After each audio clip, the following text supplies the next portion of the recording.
Hello everyone. Today we'll be talking about social media and youth, specifically mobile devices and its effects on youth development and how some positive impacts it has as well. As an introduction, we'll just start with mobile devices, which at one time were large, bulky, and very expensive.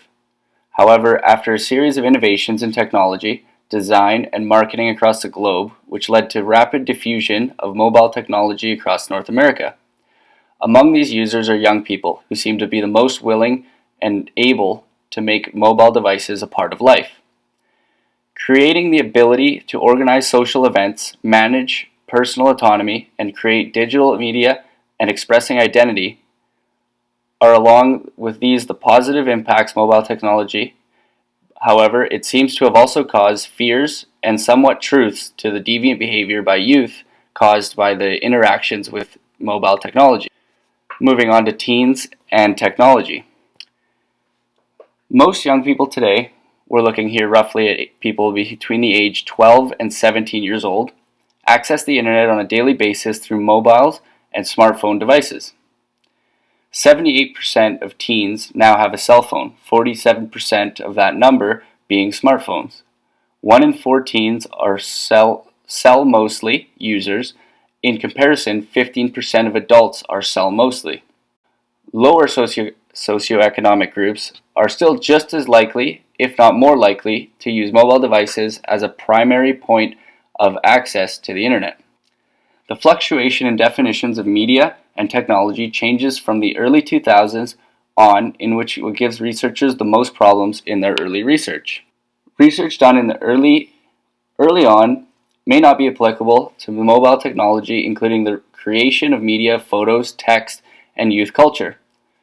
Too often, media frenzy around the topic regulations of youth's mobile and online technology rest on a slim research and evidence base.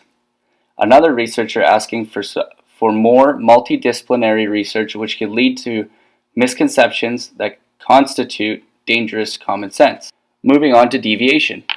Have pointed to the apparent dangers that mobile media and communication pose for young people in the form of deviant activities such as sexting and mobile phone facilitated bullying and criminal activity. The idea of deviant behavior has been circulated in popular media where it has created an environment of hysteria around the topic. Some risks present research has found finding a positive relationship between mobile phone use and boundary testing behaviors such as alcohol consumption, truancy, insubordination in schools.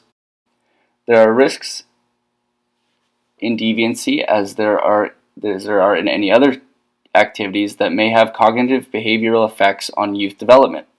However, a major challenge researchers face in this are a persistent lack of interdisciplinary collaborations in studies of young people's media use. In short, media has set into the lives of young people for better or for worse, but this warrants more academic attention of a multidisciplinary nature, innovation, and creativity. As communication students, we may not be surprised by the positive contributions to society that mobile devices and networks and young people have together been able to produce. First of all, examples, one of the most successful tech moguls was a university student who created Facebook, Mark Zuckerberg. There is opportunity for young people in technology today with a sky's the limit mentality. Silicon Valley, which has had long valued young consumers as early adopted of technology, seems particularly drawn these days the wisdom of young creators and entrepreneurs. Referring to a graph looking at Silicon Valley's median employee age for major tech companies. As we can see, 27, 28, and 29 are not uncommon ages for the high-end companies. This seems to look at the very valuable assessment of young people in these corporations today. In short, mobile media and youth have created an interesting debate. Popular media sentiment is to be fearful of the effects and expect deviant behavior from youth usage of mobile media. However, we have seen the extreme positive effects that technology can have on the lives of youth in terms of creativity, access, and success. Moving forward, I'm sure we will see much more success rather than the deviancy However, more research will show over time.